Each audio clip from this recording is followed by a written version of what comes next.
Bismillahirrahmanirrahim. Assalamualaikum warahmatullahi wabarakatuh.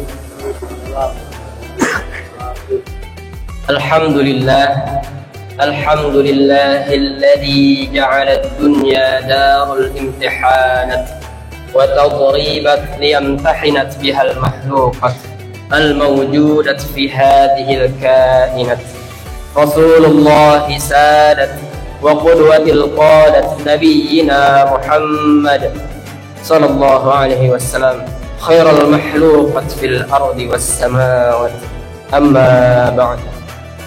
Ma'asyiral muslimin wal muslimat, bapak-bapak, ibu-ibu, jamaah salat fardu isya dan insyaallah jamaah salat sunnah tarawih dan salat sunnah witir yang insyaallah dirahmati Allah Subhanahu wa taala.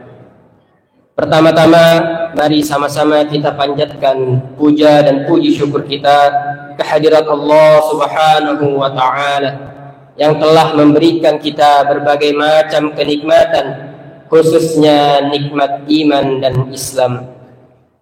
Semoga nikmat iman dan Islam ini mampu kita maksimalkan dengan baik di dunia ini. Tak lupa salawat serta salam mari kita haturkan kepada junjungan kita, suri tauladan kita, Nabiullah Muhammad sallallahu alaihi wasallam.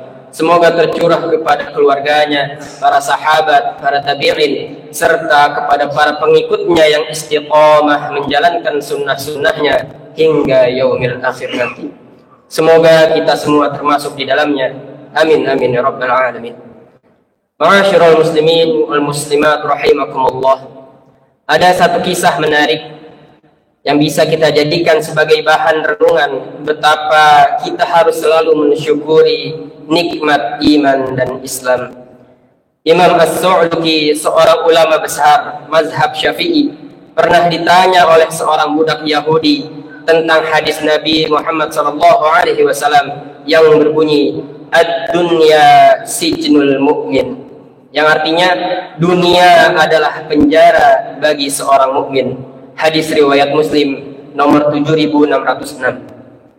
Budak Yahudi itu melihat bahwa Imam As-Su'luki menjalani kehidupan yang bergelimang nikmat, mempunyai kehormatan dan kedudukan yang sangat tinggi, sementara dirinya adalah seorang hamba sahaya yang hina dina.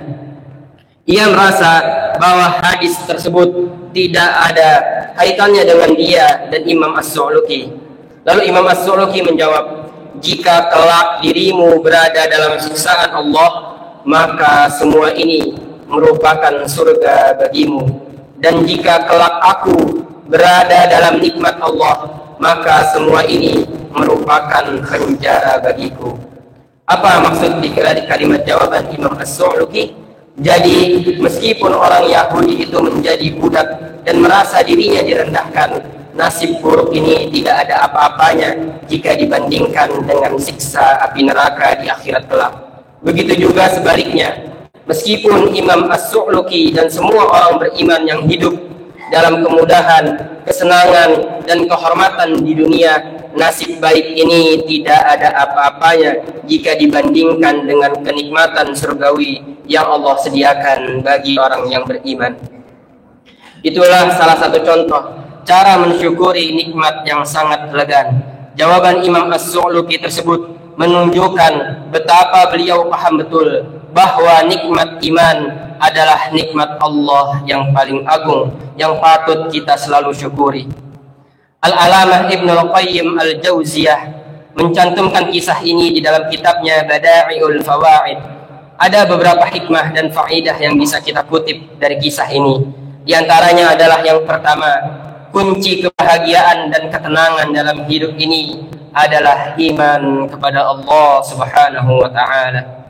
Oleh karenanya, seorang mukmin akan merasakan kebahagiaan bagaimanapun keadaan yang ia hadapi di dunia ini. Allah Subhanahu wa taala berfirman, "Alladzina amanu wa lam yalbisu imanahum bidzulmin ulaika lahumul amnu wa hum muhtadun." yang artinya orang-orang yang beriman dan tidak mencampur adukan iman mereka dengan kezaliman, mereka itulah yang mendapat keamanan dan mereka itu adalah orang-orang yang mendapat petunjuk.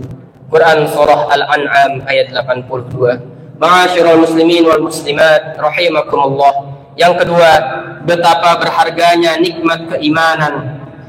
Hidup ini hanya ada dua kemungkinan, antara nikmat atau musibah. Orang-orang beriman akan bersyukur saat mendapatkan nikmat dan mereka akan mampu bersabar saat ditimpa musibah. Itulah rahasia kenapa hidup mereka begitu tenang dan begitu menakjubkan, sehingga siapapun yang mengetahui kebahagiaan hati orang beriman, mereka akan merebut kebahagiaan itu. Ma'asyiral muslimin wal muslimat rahimakumullah. Ketiga, pentingnya mensyukuri nikmat iman.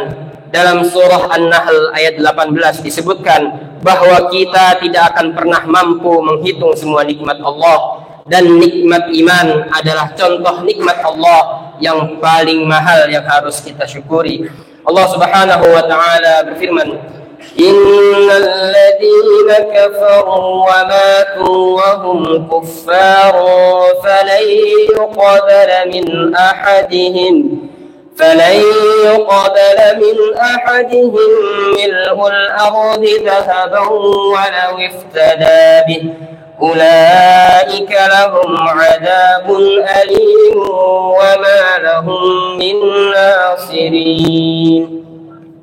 Sesungguhnya orang-orang yang kafir dan mati sedang mereka tetap dalam kekafirannya, maka tidaklah akan diterima dari seseorang di antara mereka emas sepenuh bumi. Walaupun dia menebus diri dengan emas yang sebanyak itu, bagi mereka itulah siksa yang pedih, dan sekali-sekali mereka tidak akan memperoleh penolong. Quran surah Al-Imran ayat 91. Ayat ini menunjukkan bahwa siapapun yang meninggal dunia sementara ia belum sempat mengucap dua kalimat syahadat, tidak mempunyai keimanan walau seberat biji zarrah, tidak akan masuk surga meskipun mereka pernah mendosiskan emas sepenuh bumi saat masih hidup di dunia. Tentu saja tidak ada orang yang sekaya itu. Maka ayat ini sebenarnya adalah sebuah metafora tentang keagungan kalimat tauhid, kalimat keimanan jika dibandingkan dengan dunia.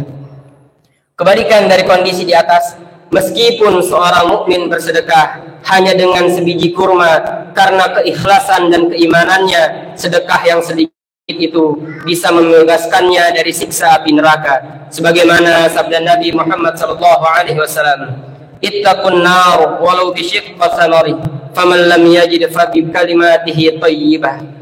Jauhilah neraka walaupun dengan bersedekah sebelah butir kurma, maka siapa saja yang tidak mendapatkannya, maka hendaklah bersedekah dengan kata-kata yang baik. Hadis riwayat Al-Bukhari dan Muslim. Dengan nikmat iman yang ada di dalam hati kita, akan mudah memperlakukan banyak amal soleh seperti sholat, saum, zakat, infak, sedekah, dan berjihad di jalan Allah Subhanahu wa taala. Semua anggota tubuh bisa bergerak atas dasar keimanan. Itulah rahasia kenapa nikmat Islam, nikmat iman adalah nikmat yang paling agung. Maka dari itu kita diajarkan sebuah doa, memohon kepada Allah Subhanahu wa taala agar senantiasa berada di atas nikmat keimanan. Rabbana la tuzigh qulubana ba'da idh hadaitana wa hab lana min ladunka rahmah innaka antal wahhab. Wahai Rabb kami, janganlah engkau jadikan hati kami condong kepada kesesatan sesudah engkau beri petunjuk kepada kami, dan karuniakanlah kepada kami rahmat dari sisi engkau, karena sesungguhnya engkaulah maha pemberi karunia. Quran surah Ali Imran ayat 8. Ma'asyiral muslimin wal muslimat rahimakumullah. Ada sebuah kisah menarik dari Jabar bin Salma mengisahkan bahwa sebab keislamannya adalah ketika ia menikam salah seorang dari sekelompok kecil kaum muslimin yang diutus oleh Nabi Muhammad SAW untuk berdakwah. Pada peristiwa yang dikenal dengan nama Bi'ru Ma'unnah, ketika itu ada sekitar 70 orang terbaik yang dipilih oleh Nabi. Mereka adalah para penghafal Al-Quran, diutus Nabi untuk mengajarkan Al-Quran dan Sunnah. Jabar bin Salma yang sangat memusuhi Islam menyerang kafilah dakwah tersebut, dan ia berhasil membunuh salah seorang sahabat Nabi yang bernama Haram bin Milhan. Jabar menusuk Haram dengan tombak tepat di antara kedua pundaknya. Jabar berkata, "Kusaksikan langsung dengan mata kepalaku gerigi tombak menembus dadanya," kata Jabar mengenang peristiwa itu. Di saat itulah Jabar mendengar korbannya berujar, "Fuztu wa rabbil Ka'bah." Demi zat yang memiliki Ka'bah, sesungguhnya aku telah menang. Di dalam benaknya Jabar bin Salma bertanya-tanya kepada diri sendiri, apa makna dari kalimat ini? Apakah ia sedang bermimpi di siang bolong? Bisa dipastikan bahwa manusia tidak akan berdusta saat sedang merenggang nyawa. Hal inilah yang membuat Jabar bin Salma terheran-heran. Baru kali ini ia melihat pemandangan yang benar-benar aneh, ketika orang yang ia tujah berlumuran darah, tetapi malah mengucapkan kalimat "Fuztu wa rabbil Ka'bah" di saat hembusan nafas terakhirnya. Bukankah setelah kematiannya maka istrinya akan menjadi janda, anaknya menjadi yatim, dan ia terputus dari segala bentuk kenikmatan duniawi? Apalagi jika mengingat di kubur nanti tidak ada makanan dan minuman, tidak ada cahaya dan penerangan, hanya ada liang lahat, gelap dan senyap. Jadi pikir Jabar kala itu, kemenangan macam apa yang dirayakan sampai harus mengucapkan kalimat "Fuztu wa rabbil Ka'bah" dengan penuh rasa bangga. Karena merasa penasaran dengan teka-teki ini, maka Jabar bertanya kepada sebagian kaum muslimin tentang apa yang ia alami. Tak lama kemudian ia mendapati jawaban bahwa kemenangan yang dimaksud Haram bin Milhan adalah asy-syahadah, kemuliaan mati syahid. Sesungguhnya kemenangan itu hanya bisa dirasakan oleh kaum mukminin yang mengimani Allah Subhanahu wa taala dan yaumul akhir. Orang yang mati syahid seperti Haram bin Milhan ini sudah pasti mendapat ridha ilahi, meraih surga tertinggi, dan menemukan kebahagiaan hakiki. Semua imaji dan bayang-bayang tentang kehidupan surgawi tergambar jelas di detik-detik menjelang kematiannya. Maka wajarlah apabila Haram melafalkan "Fuztu wa rabbil Ka'bah" dengan penuh percaya diri. Ma'asyiral muslimin wal muslimat, semoga dengan nikmat iman dan Islam ini dapat kita pertahankan hingga kehidupan akhir kita nanti, dan semoga di bulan Ramadan ini kita mendapatkan predikat takwa sebagaimana dengan firman-Nya, "Ya ayyuhalladzina amanu kutiba alaikumusiyam kama kutiba alal ladzina min qablikum la'allakum tattaqun." Mungkin itu yang dapat disampaikan. Wallahu muwaffiq ila aqwamit thoriq. Billahi taufiq wal hidayah. Wassalamualaikum warahmatullahi wabarakatuh. I don't ever slow up, no I don't take shit. I got no love for the fakeness. If you wanna play tough and wanna hate this, I'll always show